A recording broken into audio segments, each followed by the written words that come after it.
नमस्कार दोस्तों। कहानिस्तान में आप सभी का स्वागत है। उम्मीद करती हूँ कि ये कहानी भी आपको वैसे ही पसंद आएगी जैसे कि पहले की कहानी पसंद आई है। आज की कहानी बहुत ही अलग तरह की है। बहुत देर नहीं करते हुए आइए चलिए कहानी शुरू करते हैं। वैसे तो यह था एक बॉयज कॉलेज अर्थात लड़कों का कॉलेज, लेकिन पढ़ाने वाले शिक्षकों में आधे से अधिक संख्या महिलाओं की थी। लेडीज क्या थी? रंग बिरंगी, एक से बढ़कर एक, नहले पे दहला वाला मामला था। इन रंगों में मिस शालिनी ठाकुर का रंग बड़ा निराला था। लंबे कद, छरहरे बदन और पारसी स्टाइल में रंग बिरंगी साड़ियां पहनने वाली मिस शालिनी ठाकुर सबसे योग्य टीचरों में गिनी जाती थी। अपने विषय पर उन्हें महारत हासिल थी। फिर रुआब ऐसा कि लड़के पुरुष टीचर्स का पीरियड बंक कर सकते थे, मगर मिस शालिनी ठाकुर के पीरियड में उपस्थिति अनिवार्य थी। लड़का मिस शालिनी का शागिर्द हो और कॉलेज में होते हुए उनका पीरियड मिस करे, ऐसा बहुत ही कम ही होता था। इस लिहाज से मिस शालिनी ठाकुर भाग्यशाली कही जा सकती थी कि लड़के उनसे ना सिर्फ डरते थे बल्कि उनका सम्मान भी करते थे। इस तरह के भाग्यशाली होने में कुछ अपने विषय पे महारत हासिल होने का हाथ था, तो कुछ मिस शालिनी ठाकुर की मनुष्य के मनोविज्ञान की समझ भी थी। वह अपने स्टूडेंट्स को केवल पढ़ा देना और कोर्स पूरा कराने को ही अपनी ड्यूटी नहीं समझती थी, बल्कि वह उनके बहुत नजदीक रहने को भी अपनी ड्यूटी का एक महत्वपूर्ण अंग समझती थी। हालांकि उनके साथियों को उनका यह व्यवहार काफी हद तक मजाकिया लगता था। मिसेस अरुण तो हंसा करती थी। उनका कहना था, मिस शालिनी ठाकुर लेक्चरर के बजाय प्राइमरी स्कूल की टीचर लगती हैं। मगर मिस शालिनी ठाकुर को इसकी बिल्कुल भी फिक्र नहीं थी कि उनके व्यवहार के बारे में लोगों की क्या राय है। उनका कहना था कि जो बच्चे हमसे शिक्षा लेने आते हैं, हम उनके लिए पूरी तरह उत्तरदायी हैं। इसलिए हमें अपना कर्तव्य नेक नियति और ईमानदारी से पूरा करना चाहिए। मिस शालिनी ठाकुर के साथियों की सोच से अलग स्टूडेंट्स की अधिकतर संख्या उनके जैसी ही थी। उन्होंने सच में किसी प्राइमरी स्कूल के टीचर की तरह मालूम होता था कि लड़के का पिता क्या करता है, कौन फीस माफी का अधिकारी है, कौन पढ़ाई के साथ पार्ट टाइम जॉब करता है, आदि आदि। पता नहीं ये स्टूडेंट से नजदीकी का परिणाम था या किसी अपराध की सजा कि एक सुबह कॉलेज आने वालों ने लोहे के मुख्य दरवाजे के एक बोर्ड पर चौक से बड़े अक्षरों में लिखा देखा, I love miss Shalini Thakur. इस एक वाक्य को 3 बार कॉपी करने के बाद लिखने वाले ने अपना व क्लास का नाम बड़ी ढिठाई से लिखा था, शशि कुमार सिंह, प्रथम वर्ष, विज्ञान, सेक्शन बी। किसी नारी की सूरत में लिखा यह वाक्य औरों की तरह मिस शालिनी ठाकुर को अपनी ओर आकर्षित किए बिना ना रह सका। क्षण भर को तो वह सन्न रह गई। उन्होंने चोर निगाहों से इधर उधर देखा। शायद कोई ना होता तो वह अपनी सिल्क की साड़ी के पल्लू से वाक्य को मिटा देती, मगर स्टूडेंट ग्रुप पर ग्रुप की शक्ल में आ रहे थे। बेतहाशा धड़कते दिल को संभालती miss Shalini Thakur staff room तक पहुंची और अंदर दाखिल होने के बाद अपना सिर थामती हुई कुर्सी पर गिर गई। यकीनन आप देखती हुई आई हैं। मिसेस जयराज की आवाज मिस शालिनी ठाकुर को कहीं दूर से आती मालूम हुई। उन्होंने सिर उठाकर मिसेस जयराज की ओर देखा और कप कपाती आवाज में बोली, आपने भी देखा? भाई हमने क्या, बहुतों ने देखा और देखते आ रहे हैं। दरअसल लिखने वाले ने लिखा ही इसलिए है कि लोग देखें। मिसेस जयराज, प्लीज इसे किसी तरह। मिसेस शालिनी ठाकुर गिड़गिड़ाई। तभी मिसेस आशीष और मिस शालिनी ठाकुर को विचित्र नजरों से देखती हुई स्टाफ रूम में दाखिल हुई। कुछ ही देर के बाद रामलाल चपरासी झाड़न संभाले अपनी ड्यूटी निभाने आया तो मिस शालिनी ठाकुर फौरन उसकी ओर लपकी और कानाफूसी वाले लहजे में बोली, रामलाल, ये झाड़न लेकर जाओ और चौक से मेन गेट पर जो कुछ लिखा है मिटा आओ। रामलाल ने बेवकूफों की तरह उनका चेहरा तकते हुए कहा, है जी। मिस शालिनी ठाकुर फंसी फंसी आवाज में बोली, जाओ, जो काम मैंने कहा वो फौरन करके आओ। घबराइए मत मिस ठाकुर, यह बात तो लड़कों में आपकी पसंदीदगी की दलील है। मिसेस चेरियान के लहजे में व्यंग साफ तौर पर झलक रहा था। अब तो यूं ही होगा भाई, लड़के तो आपके दीवाने हैं। मिस तरन्नुम का लहजा दो धारी तलवार की तरह काट रहा था। मिस समा अपना गाउन संभाले मुस्कुराती हुई अंदर दाखिल हुई और मिस शालिनी के नजदीक आकर राजदारी से बोली, मिस शालिनी ठाकुर गेट पर। मिस शालिनी ठाकुर को अत्यंत भयभीत पाकर मिसेस जयराज ने उनके करीब आकर उनके कंधे पर हाथ रखते हुए कहा, कोई बात नहीं शालिनी, टीचर और स्टूडेंट में तो आपके कथनानुसार एक आत्मीय संबंध होता है। फिर उन्होंने मिस तरन्नुम की ओर देखकर आंख दबाई और बोली, कुछ स्टूडेंट इजहार के मामले में बड़े फ्रैंक होते हैं और होना भी चाहिए।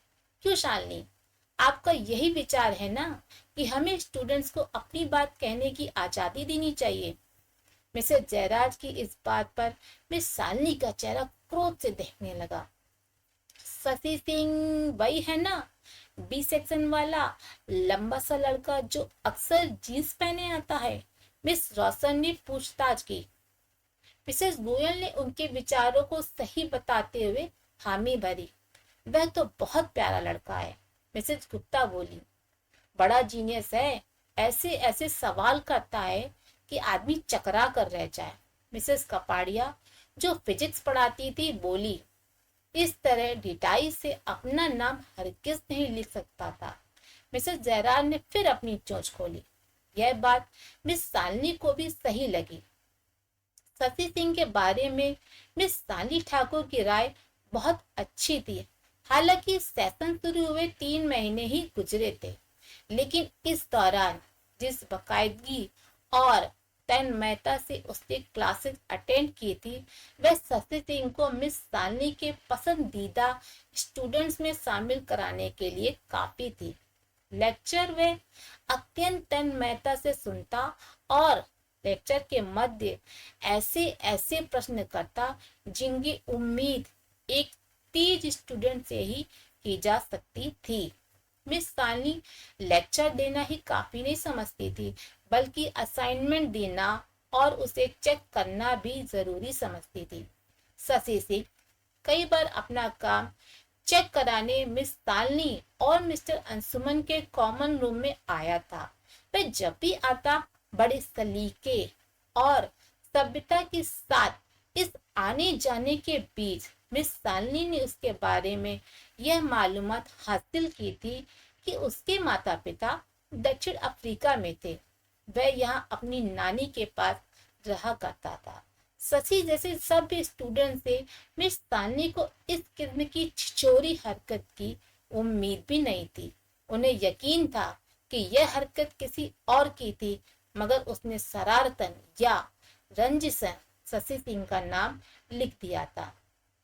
बहरहाल रामलाल ने कोई 15 मिनट बाद आकर यह समाचार सुनाया कि मेन गेट पर से एक एक शब्द मिटा आया है, मगर यह बताते हुए उसके चेहरे पर अजीब सी मुस्कुराहट थी। मिस शालिनी ने अपने हैंडबैग पे रखा छोटा सा पर्स निकालकर 20 रुपए का नोट रामलाल की ओर बढ़ा दिया, मगर बात तो फैल चुकी थी।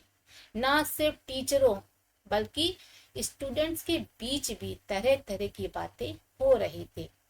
घंटी बज गई। लड़के अपनी अपनी क्लासों में चले गए।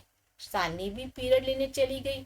मजे की बात यह हुई कि उनका पहला period first year science B section में ही था।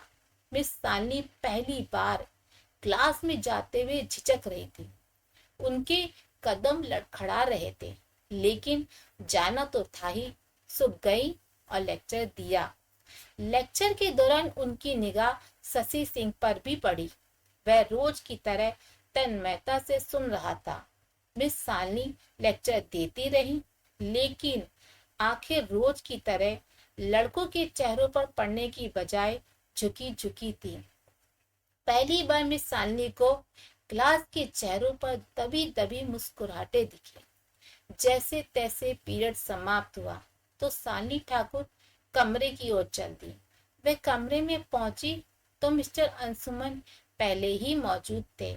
मिस सालनी ने रोज की तरह उनका अभिवादन किया और अपनी सीट पर बैठ गई। जरा देर बाद मिस अंशुमन खकारे और चंद क्षणों की देरी के बाद उनकी आवाज मिस सालनी के कानों से टकराई। शशि सिंह से पूछा आपने? ओह, तो इन्हें भी पता चल गया। मिस सालनी ने आंखों के कोने से मिस्टर अंशुमन की ओर देखते हुए सोचा और पहलू बदलकर बोली, जी नहीं। क्यों? मेरा विचार है यह किसी और की शरारत है। शशि सिंह बहुत अच्छा लड़का है। आपने पूछा तो होता। आपके विचार के अनुसार अगर उसने नहीं लिखा तो संभव है उससे कोई सुराग मिल सके। दरअसल इतने बच्चे पढ़कर जा चुके हैं कि हर एक को याद रखना मुश्किल है। मिस सालनी ठाकुर का चेहरा अपने स्टूडेंट्स के जिक्र के साथ दमक उठा। माफ कीजिएगा मैडम, बड़ा निजी से सवाल है। मिस सालनी चौंकी। आप अब तक मिस सालनी ठाकुर हैं या? हाँ, अब तक मैं मिस सालनी ठाकुर ही हूँ। इसने उनके चेहरे से झलक रहा था। आपने वाकई में नहीं पहचाना अब तक? वह मुस्कुराकर बोला। मिस सालनी ने बहुत गौर से देखा और घनी मूंछों के पीछे से वह मासूम चेहरे वाला सभ्य सा शशि सिंह उभर आया। क्या तुम शशि सिंह हो? मस्तिष्क के किसी कोने में दुख का नाम तुरंत उनके होठों पर आ गया। Yes madam. वह अपने पहचान लिए जाने पर खुश नजर आया।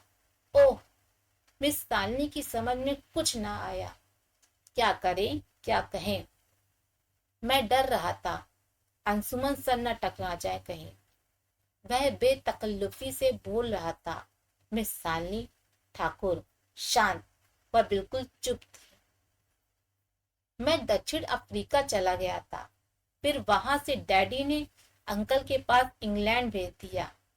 अब सर्जन बन चुका हूँ और अपने देश आ गया हूँ। मैं आपको कभी भूल ना सका।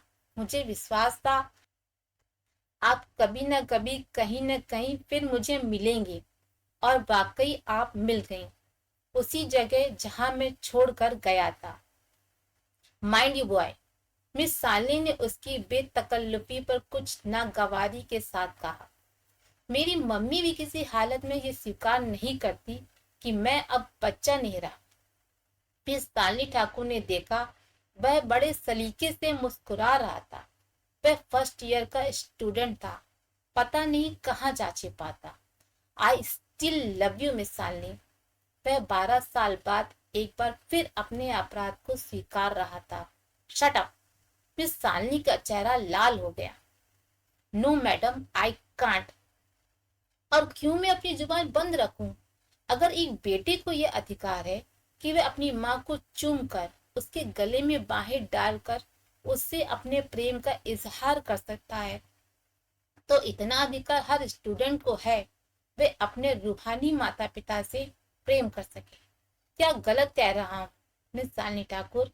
क्या गुरु से प्रेम की स्वीकारोक्ति अपराध है मैडम? मिस सालनी ठाकुर ने हैरानी से देखा। वह कह रहा था, अगर अंशुमन सर की तरह आपने भी इसे अपराध मान लिया तो यह वाकई में बड़ा दुखद होगा। मिस सालनी आप विश्वास से उसकी ओर देख रही थी। Yes madam, I love you. उसने एक बार फिर स्वीकार किया। Oh dear. भावनाओं के वेग से मिस सालनी की जुबान गूंगी हो चली थी, बिल्कुल उस माँ की तरह जिसका बेटा सालों बाद घर लौट आया। कहानी आपको कैसी लगी कमेंट करके बताइए। आप 10 में से कितने नंबर मुझे दे रहे हैं ये भी कमेंट बॉक्स में बताइए। निवेदन है कि कहानी को शेयर करें और चैनल को सब्सक्राइब करें ताकि आपको कहानी की नोटिफिकेशन प्राप्त होती रहे। सुनने के लिए धन्यवाद।